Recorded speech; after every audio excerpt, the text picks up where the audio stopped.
Okay, I hope all of you can hear me. Thank you very much.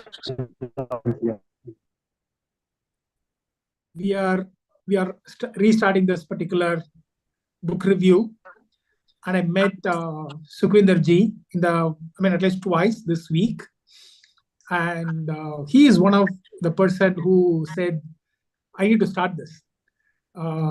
Even today, when I know he's having some other engagements, but he said, "I'm going to be around, and you should start it." And he has already agreed to review a book. So thank you so much for all of you for the support. I know it has been a short notice, Ahmed, everybody, Patma, all of you. It has been a short notice, but you guys turned up. Thank you so much. And some of you might know Priya, probably only Amit might know Priya. Uh, but for everyone else, Priya is a colleague and very, very jovial, bubbly, a fellow book lover. In fact, I met her in a coffee shop reading books. And she had, I think at that particular point in time, she had a fracture or something. And she said, "I'm recovering by reading books and having coffee." So that's what Priya is. She's a book lover. She reads tons of books. That day I saw she had 2 bags full of books. So when I thought of this, she was the first one came to my mind, and I asked. She graciously accepted that. Thank you, Priya. And then today's book is also when she proposed it. This particular book, I loved it. Equally yet different. That's exactly how women has to be, equally yet different. And I'm not going to go into the book. I'm going to leave it to Priya. Priya, over to you. Thank you so much, JJ. I hope everybody can hear me well. Yes, Priya. Perfect, perfect. Uh, so that was quite an introduction. Thank you so much, JJ, once again. And it is a pleasure to actually get this opportunity to start this year's book series with What a Book, Equal Yet Different by Anita Bogle. So, a little bit of a story of how I read this book. A pure serendipity, I must say, because I'm somebody who doesn't prefer to read gender specific books. Because once you get your hands on to a gender specific book, there's a constant thought in your mind that, I am a woman, I need some kind of a different treatment. So that keeps going on and on. So I like to read something that's very gender neutral, but to my surprise, I'm just so glad that I read this because this book not only talks about what are the impediments women face, but also what needs to be done in order to get rid of them or in order to get better with the society and the kind of situations we are put in sometimes. So, as much as I agree that there are times due to our gender differences, we need some sort of a different treatment. I need everybody else to focus on, everybody in fact here to focus on where do we need this special sort of a treatment. So last weekend I went to a mall, and I was actually walking towards the mall, passing through the parking lot, and I saw these giant pillars painted in pink, to be precise baby pink color. I was not wearing my spectacles at that time, and I asked my friend walking beside me that, hey, why do you think these pillars are painted in pink while all the rest of the pillars are painted in white? And she mentioned that it's a women parking. I will be very honest, I got offended for a moment. I was taken aback. It's like, okay, are we women driving cars any differently than men? Or are we parking them very differently than men? Please leave behind all the memes and all the jokes around women driving cars, please. But we women are equally capable of delivering any work as equal to as men. That really made me realize one thing that day, that if we are treating women differently at the places we shouldn't, we are actually questioning the ability of a woman. I'm going to have to say it again. Please let us all digest it. If we are treating women any differently at the places we shouldn't be, we are actually questioning the ability of a woman. And that thought has been stuck with me ever since. And it's It's beautiful how even the author in the book mentions that she strongly dislikes the word women leader. There are leaders, there are good leaders, there are bad leaders, but there is no such term as women leaders. We are not doing any different in case of a man and a woman. So, a little bit of an introduction about our author. So, she's an alumnus of IIT Bombay, and she is also passed out from IIM Ahmedabad. And she spent her early years in advertising, market research, and marketing consultancy. And then, along with her husband, Harsha Bhogle, who's also a cricket commentator, we all know him, she founded ProSearch Consultants. So, basically, ProSearch Consultant focuses on conducting sessions. It's called The Winning Way. They've also, co-authored a book on the winning way. It basically talks about how we can take lessons from sports. It's for the managers and for the corporate leaders as well. So, Anita mentions this book that it's a crowdsourced effort. It's not just based on the experiences that she has had, the kind of experiences in her personal life or the professional life, but she also focused on interviewing different set of women across the profile, across the age groups, may it be business, may it be sports. So she's interviewed and tried to gather thoughts behind everybody's success, what kind of impediments everybody faced. And it's very beautiful how the title of the book came up. So Harsha and Anita, the author, were actually delivering a session called the Winning Series, as I mentioned, and they had this motivational quote there by a former cricket captain called Steve Waugh. So they had this quote there that leaders must be treated equally yet differently. So at that particular time, this quote was mentioned in terms of leaders, how they are bringing everybody is bringing different skills to the table, yet they are equal, yet they are different in nature. So the session got ended, and a woman leader came to Anita after the session got ended. She came up and said, Anita, I feel this is exactly how women should be treated, equally yet differently. And that thought actually stayed with Anita for over the years, probably a decade, after she actually decided to write that book. And it's wonderful how this statement is a powerful statement for diversity and inclusions.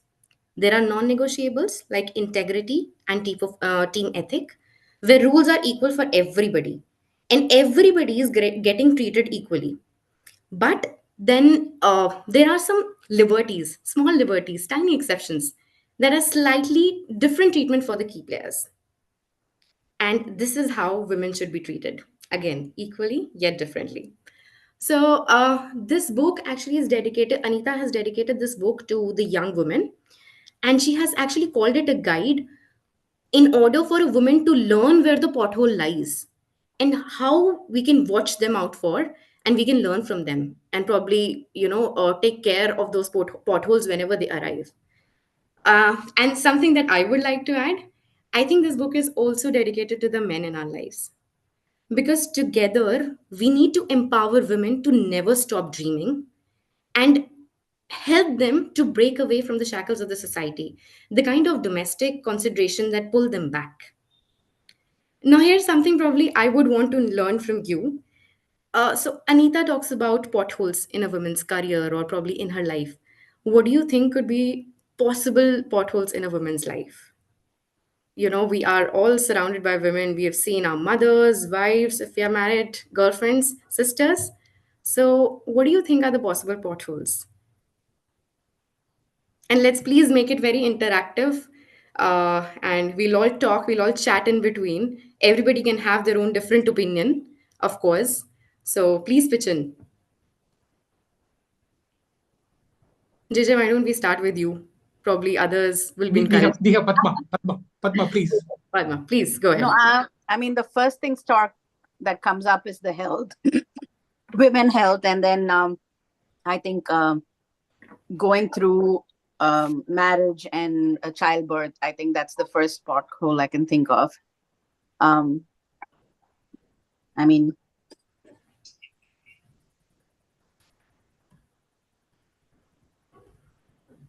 Yeah, I think actually that is what I mean, and responsibilities that come with child rearing, right? And there is a very stark difference between a career woman with children and her responsibilities around them. Um, I mean, people in India can actually pitch in because my career was in US, so I might be struggling here. You're probably facing more than what we do here. So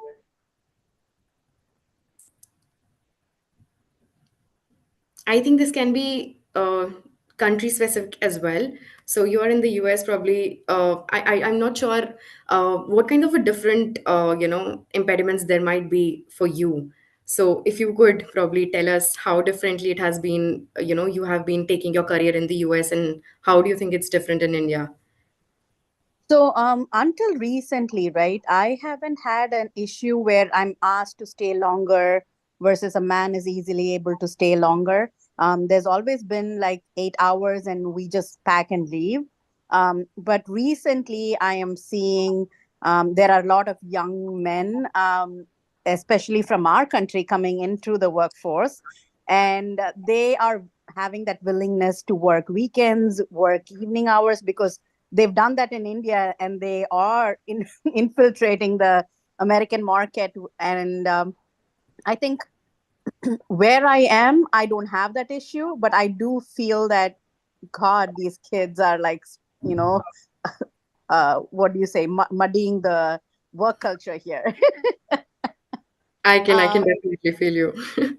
so I think the other place where I'm seeing this now is the hours of work, because obviously we have to get back and do certain things versus men, can sit in front of the computer for hours. I saw the pothole like glaring at me when we had COVID and we were working from home, right? So there had to be a lot of conversations for me to have that freedom to just sit at my desk for 8 hours and not get up, right? And it was not given the minute COVID started. So I had to work my way. I had to think it through. I had to be burnt out before I could voice, right? And say, no, at work, I wouldn't even take a break, right? And that's how I can get it done because I have certain focus issues and I need that same setup at home as well to get my work done. Or I'm just sitting in front of the computer for 22 hours in a day, right? If I'm going to take 10 different breaks. So that is where I see career wise potholes. Um, but others can pitch in where else, you know. Thank you so Yeah, much, Padma. I would appreciate Joyce, Ashwini, because again, I don't think men can talk Oh, because definitely. Men should talk. Men should talk as well. what I mean is I may not even know. So I'll give you an example. So my sister and I think we are close friends. We talk almost every week, even though we are in a different place. All of those kinds of stuff. Okay, so we visit. In fact, my sister just now uh, left back to Bangalore after spending time here. Every year we spend at least about 10 days together. All of those kinds of stuff. Why I'm putting this particular context is we are pretty close. We talk a lot. Okay. I was doing a podcast on sexual, misconduct that happens in the workplace, and so on and so forth. And I thought, my sister wouldn't have faced it because she never talked about it. Hmm. Never talked about it. And she has been working for about 20 years. Never talked about it. And for that particular podcast, I called up and said, "Hey, Joy, do you have it?" "Oh, yeah." And then she went on quoting a lot of incidences. So the reason why I'm saying it is I may not know that because one, I may not know that because it doesn't happen to me. It's I'm blindsided by it. Hmm. Even when somebody else says that, mother, all of those I may not be able to appreciate that. Yeah. So that's why I'm saying, a lot of I would appreciate if women can pitch in, and I'm serious about this particular topic, right? Every other person on the planet is a woman, uh, and I don't see, and it has been proven whether it is. I think we had one another session in Gravitas Wings, Mother's Pride. where we talked about this. Like, I mean, Ashwini, Joyce, and then few others pitched in as well. Priya. There's another Priya in the Gravitas community. Okay. So we talked about mother's pride. See, the thing is, be it a prime minister, be it president, in army, military, everywhere, sports, everywhere, women has proven. But still, somehow, when we first see a woman in a place, in a respected, elevated, high place, oh, she might have gotten it by something else. That's the first thing that goes in. That I have heard this. I have heard that. Okay, so there's a lot men has to do. But I think the troubles and trails, I think women has to say it as well, because otherwise we may not know. I mean, that's the point that I'm saying. Yeah. So Anyone anybody else wants to pitch in? else? Okay, go ahead, Priya. Yes. All right. So if I have to categorize this book, I would probably categorize it in five areas. It talks beautifully in these five categories. A, how the family and the ecosystem plays a role in shaping women and how it dominates their personal decisions. Second, while I've taken those personal decisions, those career decisions, what kind of a regret do I have? And even if the regret is involved, let us say I am choosing to do a less predictable job, or a more predictable job, and choosing to let go the other challenging job, and it's actually dominated by how I'll be able to better manage my work and my family. So is there a regret involved? Third, what can actually family do to help women pursue her dreams? And in other area, how can organizations ensure that after becoming mothers, women don't get permanently sidelines? And and as a matter of fact, I read so many stories in the book where I could see that the needle has moved, but still there's a lot of unlearning to do. So, the last one being what women themselves can do to keep their dreams alive. This part is on us. While the society and the ecosystem is changing, the needle is moving slowly. We can't sit around and wait for the society to make it happen for us. We need to do our share of job in order to see ourselves succeed. So, as I mentioned, this book has a lot of stories about women leaders, and I will actually take the learnings from it and the conclusions from it, and I'm going to deliver that to you. But those stories, probably I should leave it for you to when you read the book yourself.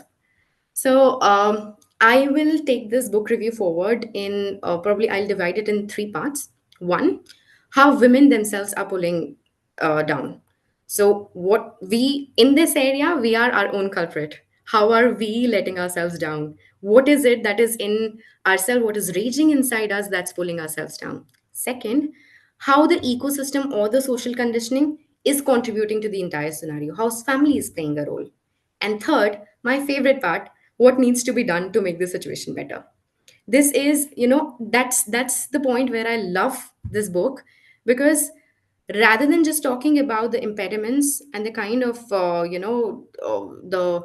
the hardships that we as women go through in our career as well as in our life, it also gives us the answers so as to what we can do to make it better. So let's start with the first part on how women are pulling themselves down. So Ram Kumar Krishnan, who is the HR head of ICICI, talks about there are three kinds of women. First, who are ambitious and are not afraid to broadcast their ambitions. They deal with whatever comes in their way and do not expect any organization to solve those challenges. They are not impacted by gender differences. These are the kind of women who are ambitious and are not afraid to broadcast their ambitions. Second one is who are ambitious, but they do not articulate it. They somehow suppress it within themselves. And can anybody guess what could be the possible reasons we are having this sort of ambition, such a flamboyant ambition to reach some place, and we are not letting people around us know? Why could be that?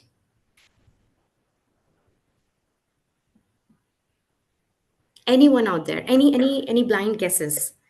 I This have is strong this ambition. is yeah, this is one. I would say it is non-gender specific, because I have gone through this as well. Is that you're ambitious, but then you're afraid. You're afraid of your own failure. At least myself, I'm saying. Like, oh, that's for somebody else. Those ambitions, those are just dreams, not ambitions. Hmm. Good to have them, dream about it, but not really is going to happen, right? Second, if at all you say it, what will others think about it, talk about it? They might ridicule me. They might even stop those opportunities that might come my way. So that's a second reason why I don't do that. The third one is, what if I say it and I don't achieve it? I'm going to look like a fool. So better keep quiet. And then if I achieve it, then I will open up my diary and say, hey, you know what? 10 years back, I wrote that. See here, I've done it, right? So those are some of the reasons why I never let out my ambitions. Bingo. That's correct.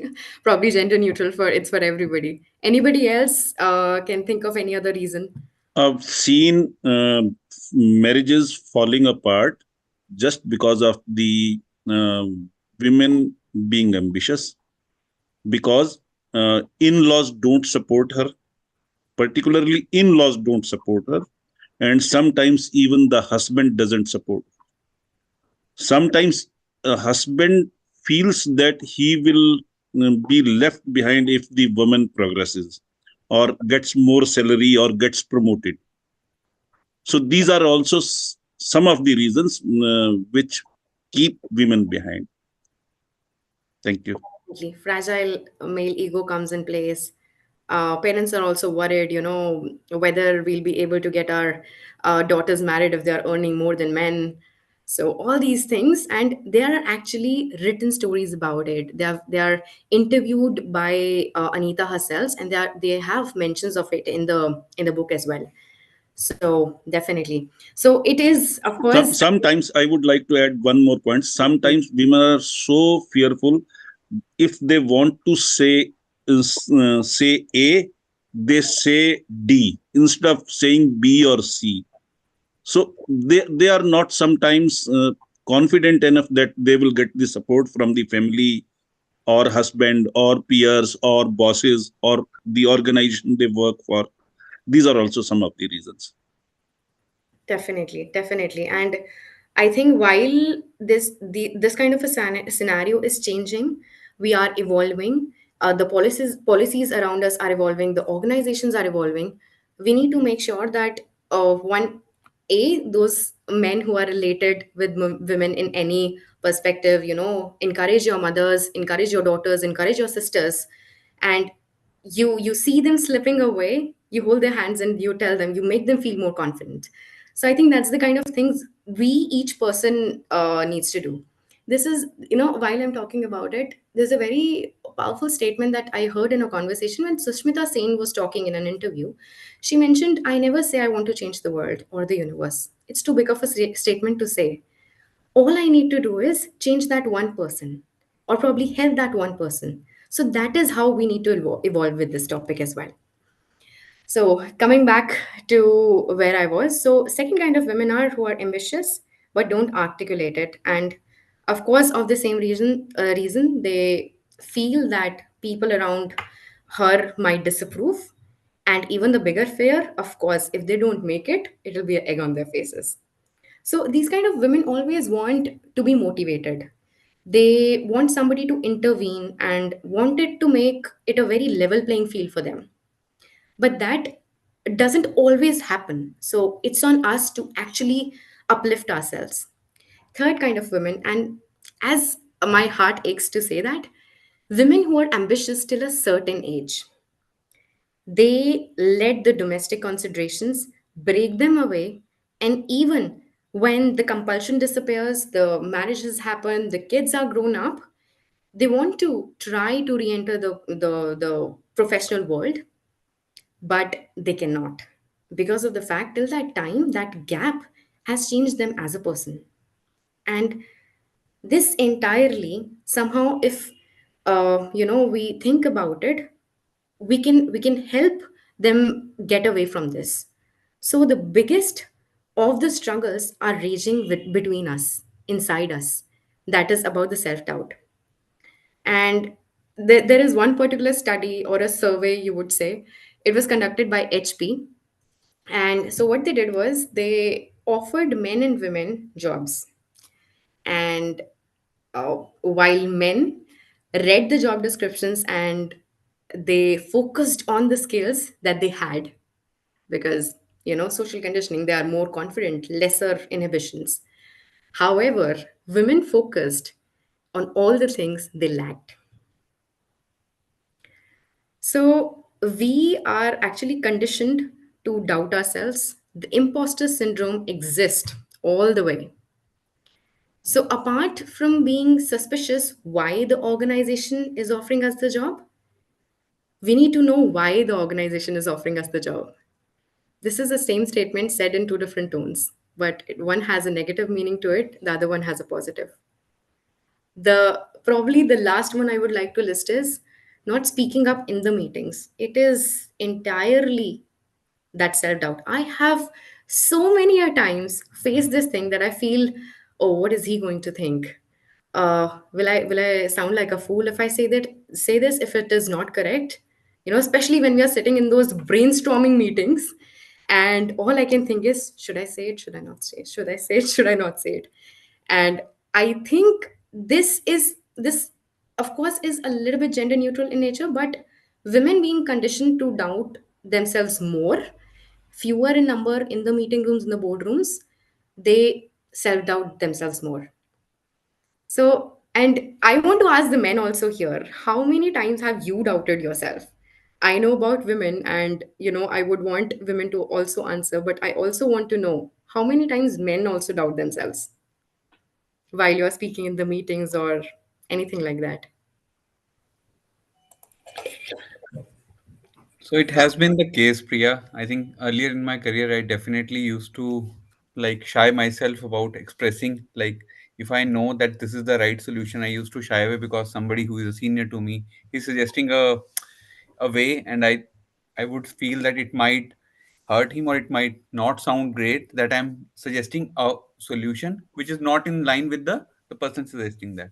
So it has been the case, but I think over the years I understood that if the other person is willing to know, I think even now how I operate, I even invite my junior team members as well to give their ideas, so that it's always possible that somebody can come up with a fresh idea or a better idea. So initially, yes, I think, but how we seniors have to groom our team members or the juniors is that to have an open discussion.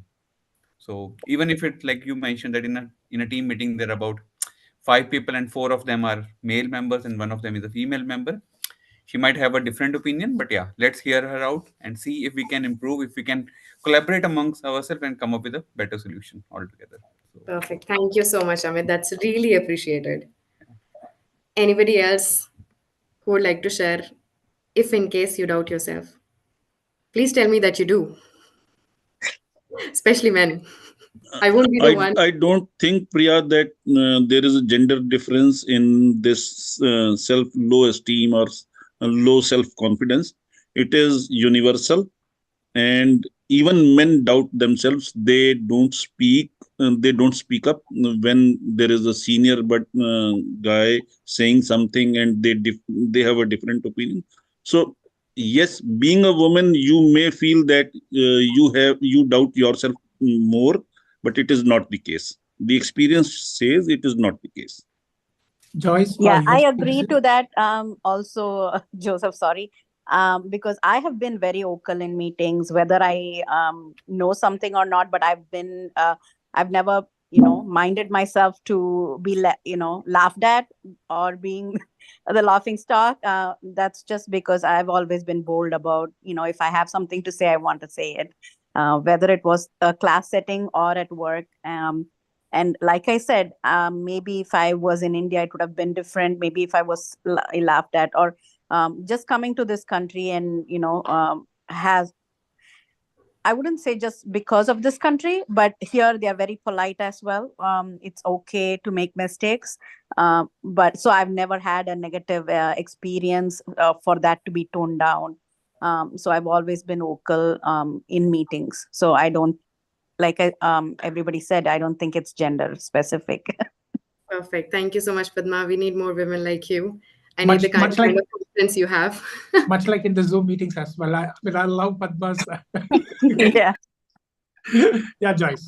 Yeah, so I think there is a gender difference here in this, but it also, again, depends on the woman. So what I feel is like when it comes to self-doubt, I think every man or woman has it, but when woman expresses it with confidence, they are taken it as arrogance, and when they are like not expressing it because of basically because of the all the other things that is happening, then they are taking it as timid. So I think that's where coming out of it and coming out as confident, and this is my point of view, I think that winning over that feeling is where woman has to succeed. That's what I feel. That's exactly the point that I wanted to say. So now you can understand how the brother and sister think alike. So it is what I have observed is it is the after effect of whatever that you do. So Yeah. I have a self-doubt. I mean, I have faced it as well. And even now I have this. It may not, I mean, you may not really believe it. It really depends on the context, right? With whom I'm sitting and what topic we are discussing and so on and so forth. So even now I face it. But once you express it, I think the way that they would treat a woman, a lady, and the way that they would treat a man is very different. Right. If that is wrong, then I mean, how it is treated is also very different. So, I mean, so that's the point I want to make. The problem is when it is wrong, you being treated some way is okay. Okay, you learn it and then come through. But the problem is when it is right, also you're treated arrogant. That's where there's a problem. Yeah. Yeah. Mr. Arpalraj, you wanted to say something? Something very similar to what you are saying. Just to quote and just to cite an example, that I think I was also very similar to what you were saying, that we are not opening up a lot, and then during school days, and then you question anything. Most of the time we are asked to not ask questions, right? Even if it is something different, deviating from the topics. I realized that the environment matters a lot. The surrounding where we are matters a lot. The people around us, basically, they matter a lot in this. This came out because when I went for higher education outside, and I was in UK, and then there, the college environment, I ended up realizing that I can talk a lot. I can actually ask a lot of questions, which I never did before. The environment changed, and the way that I spoke also changed. And after that, there was some support where lecturers came up and they spoke to me and they said that this is what you are, and I think you should be like this. You are asking some questions which is not in the book is absolutely fine, but then I think you should be like this.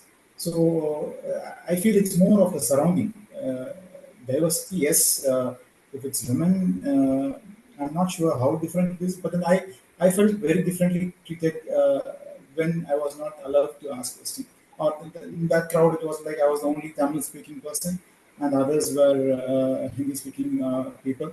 And I felt that somewhere I was asked to stay one step back. So maybe some difference always comes into picture when there are a group of people. So somewhere as human beings we have it, and then we just get along, and then we just need that right surrounding to nurture us and then let us go. I would like to add to what Apu and Padma talked about. At least I have realized it. Change of setting and environment. I've never been. Chandigarh is the only city I've been here for 10 years.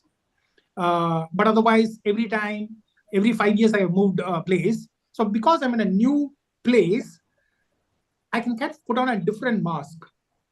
Hmm. and it's okay because nobody knows me.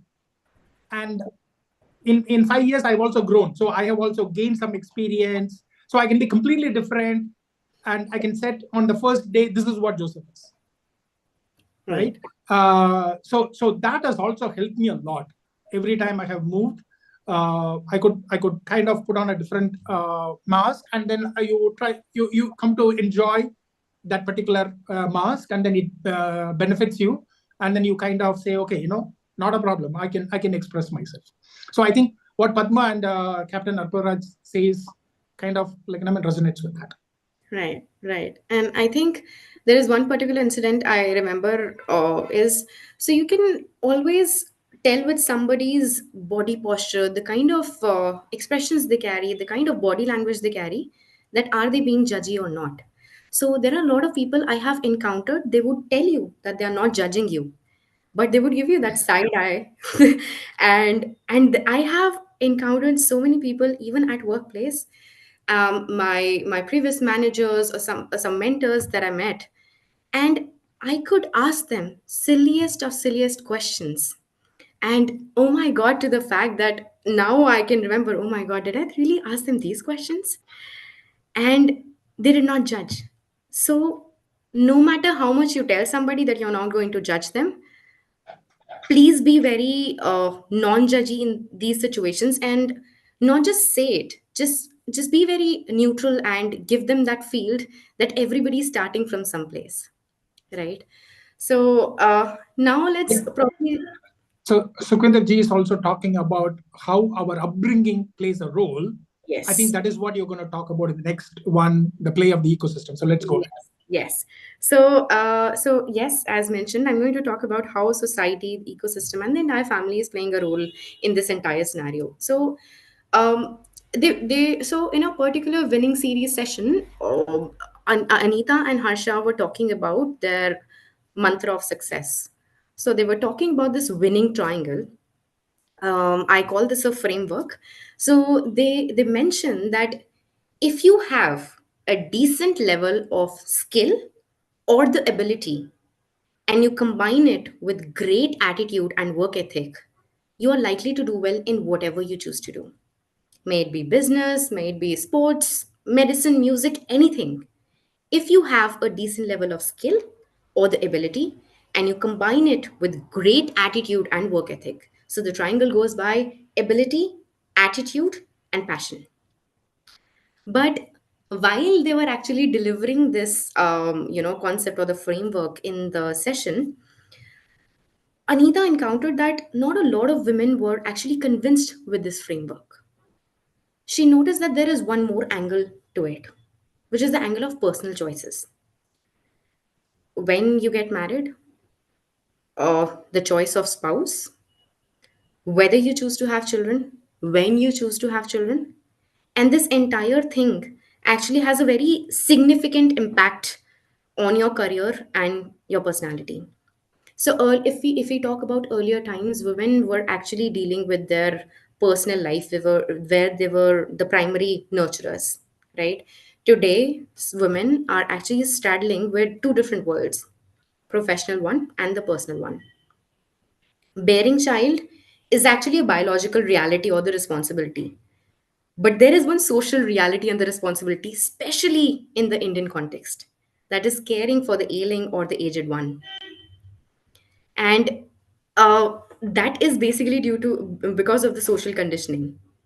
And no wonder that marriage and children are, they will remain the biggest speed breakers in a woman's career. Earlier the trend being women get married early, bear children earlier, and now the trend is shifting to the fact that we want to get married later, and children even more later. And now there is one more trend that has come out, that's the dink rule. I was really fascinated by this rule. It's called double income, no kids. But this comes actually with a very terms and conditions sort of a scenario, that if you think your husband is supportive enough, your family is supportive enough, only then we can actually go ahead with this rule. And then I think one of you also talked earlier while we were trying to, have this engagement, that Parents are actually worried whether, if our daughters are more ambitious than their sons, or uh, male people, they would earn more, it'll be difficult for them to get them married. And that's one of the reasons we have enough lady doctors but not really enough surgeons. We have more lawyers that want to, take the corporate route, but they are lesser in litigation. How many times I've seen that women are encouraged more teaching in the banking jobs, because they have this in this social conditioning that they want women to actually maintain that work life balance. And this is the factor which actually, is supporting even nowadays that men are working to support their families. However, women are working for their own leisure, for their own personal interest. So when it comes to compromising the job from the either of the two jobs, women gets to compromise it. And in fact, women are volunteering to compromise it. There were a lot of stories I read in the book that actually talked about the times a couple was having, uh, trouble in the relationship. Their relationship was going through a rough patch. So women were the one who were volunteering to, get hold on the family more, their kids, the social responsibility. So, and even today, the stats say that women are not returning to workforce after having the maternity period. And this is not just solely dedicated to maternity alone. This actually, entails the reason that they feel that significant amount of support is not provided to a woman during her career break.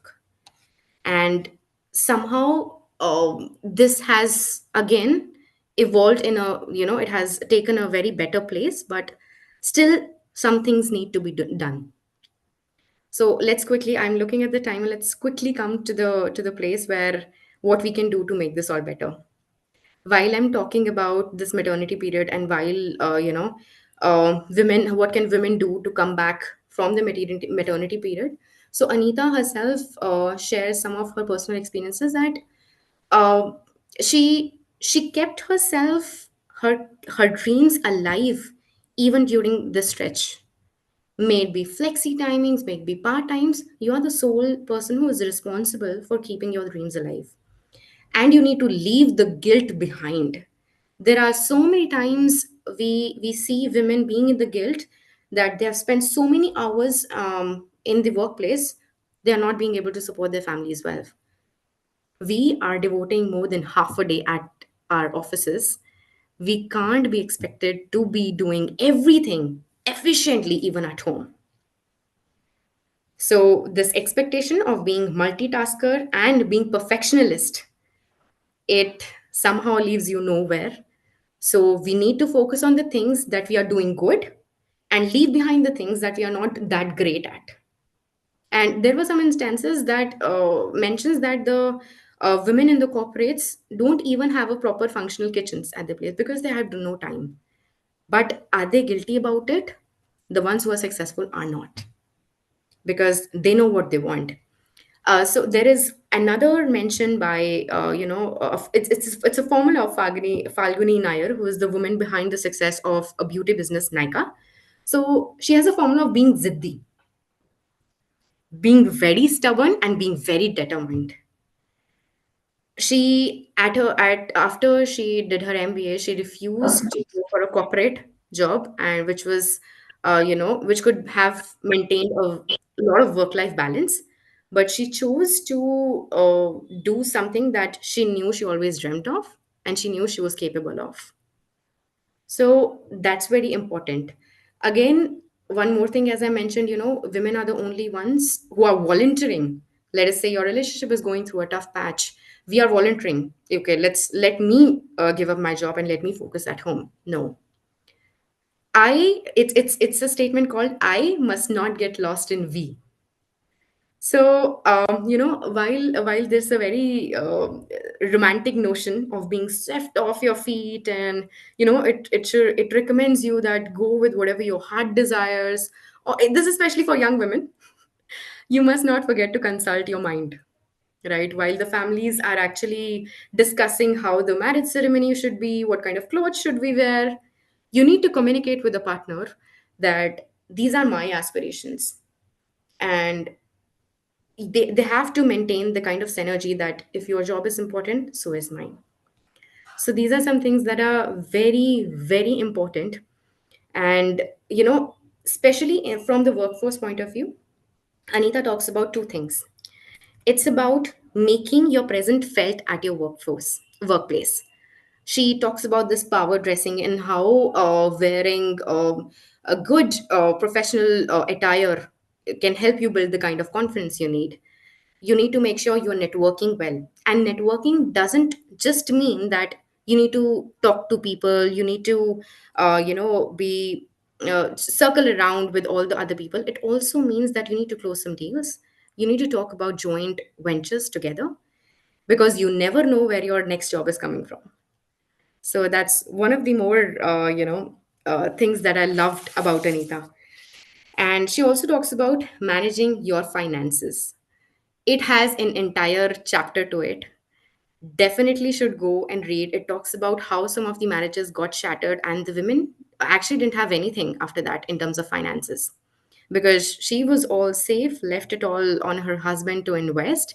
And when the relationship was going, the marriage was going through a tough patch, she consulted a financial advisor, and she got to know that her money is all invested by her husband, and at the places she doesn't own it anymore. So it's very important. It's a life skill for everybody to learn to manage their finances very well. And last, how we have evolved after the pandemic. We have started working from home. It's a hybrid model now. We need to make our work from home very efficient. We need to make sure we are conveying the kind of instruction to the helps that we have home. We are not facing interruptions during the times you are working. So we need to make sure our setup is very efficient. It's very dedicated environment, so that nothing is intruding between our work. Just last couple of things, because these are the kind of statements that I could not stop myself from jotting down and sharing it with you. Are you know It's beautiful. Anita mentions it, how it's beautiful to witness how different genders view their success. So men are happy with their professional achievements. It it is what gives them their identity. But women, on the other hand, damn, we are our own culprits. We want so much more from life. We want it to be more fulfilling. We see our success as an all-rounder. We want to make sure that our uh, home is running well, that our kids are doing great, they are being fed, they are being taken care of. So, for all these things to actually function the way we want, we need to make sure we have a strong team of allies and enablers. Maybe at home, maybe at workplace, and in fact, the workplace is also encouraging. That there are so many brings your kids to work and all these things, so that they can see how their parents are working, so they are even more supportive in that way.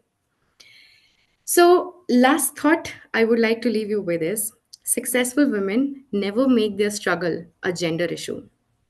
They will leave their gender behind, go to work as equal employees. Both gender have their own struggles, of course, but many organizations are making concessions for women employees. But we should not treat these concessions as the entitlements. We should be grateful for it. And since the time is not permitting, I would highly encourage you to go give this book a read. There is a lot to learn from this book for both of the genders, because they have talked about some success mantras, some frameworks that will help you do better in your life. So please go and give it a read. I hope you enjoyed the session. And there's one small request that I would like to make. So all of us that we are all here, why don't we go, and write and post something about a women leader on LinkedIn. Don't forget to tag us, me and Joseph, and of course the author of the book, and what kind of a learning you had today. We would highly encourage, because if there are more women leaders in the audience, that's how more women are getting encouraged to do better. One of you mentions the ecosystem has a lot of role to play in. So we need to make sure we are providing the kind of ecosystem where we are supporting women as well. Thank you so much. That was all from my side. I hope you enjoyed this. Thank you, Priya. When you proposed this particular book, I couldn't have thought of anybody better than you to review this particular book. I have shared this with you. I mean, it's not that I'm saying it just because you reviewed this particular book. I envy you for all the trips that you take, all the drivings that you do, all the dance that you do. I've said this to you. See, I think, as you said rightly at the end, we need better role models. Because only when we look at, even for men, it could be like, let's say, for example, I come from a different background than I'm in Chandigarh. And if I succeed and if I set up a good role model, then somebody else who comes to Chandigarh will say, oh, okay, if Joseph is successful here, we can also be successful. Right. So it's a similar thing in all of these kinds of stuff. I think we need to break those glass ceilings. When we are talking about role models, so when I started doing this podcast, I asked around when I started doing the interview. There are two people. One is Sam Rao, another is Sukhvinder. Sukhvinder, in fact, in my interview with him, he said, do not Google for your leaders. Leaders are all around you. Yeah. Look around you. Get inspired by them. We say, oh, Bill Gates, whatever, all of these. There is somebody next to you. I mean, Sukhvinder, he started off with a couple of lakhs, and then now he's making a couple of crores as annual revenue. He's a great leader to be inspired of. Same thing with Kuranaji. He's I think, older than anybody else. He still cannot stop learning. So, learn from him. And I am not quoting because it's Joyce is my sister. She has, I think, 10 patents. She is doing a PhD. She is doing some social work. In addition to it, she's one of the top persons in IBM cloud services. Wow. I have Amrita here. Similar thing. So the point that I'm trying to say is, do not only look at, Anita, which is somewhere there, right? There are people around you, and you will have to also kind of encourage each other. So that's what I would say. And you said, Priya, dress well, behave well, and network, all of those kinds of stuff. That's exactly what I talk about gravitas, Vince. You need to attract opportunities. So I'm glad the first session that we had this year, you ended up with gravitas. Lovely. Anyone else wants to, share any of your thoughts? You can put it on chat if you want, if you're not able to say it. And if we can, for last 4 minutes, let's all come on the videos and just have a session, interactive one. No, Priya, really well done. You've articulated the whole book so well, and yeah, it does give me a reason to go read the book. And I think from what I'm hearing from you, I feel like you touched every single spot on the book. So thank you so much for the review. Yeah, as Priya said, go to LinkedIn, not just today, maybe some other day also is fine. Go to LinkedIn, post it. I'll share the URL to all of you as well. Post what you learned. That's how we build a community. So as Priya said, we need to have allies. We need to have friends who will encourage each other. So post it. If somebody else posted it, go like it or comment. That's how we will build a community. Mr. Joseph, I'm not very active on LinkedIn, but as a columnist, I write in newspapers, and 8th of March is coming.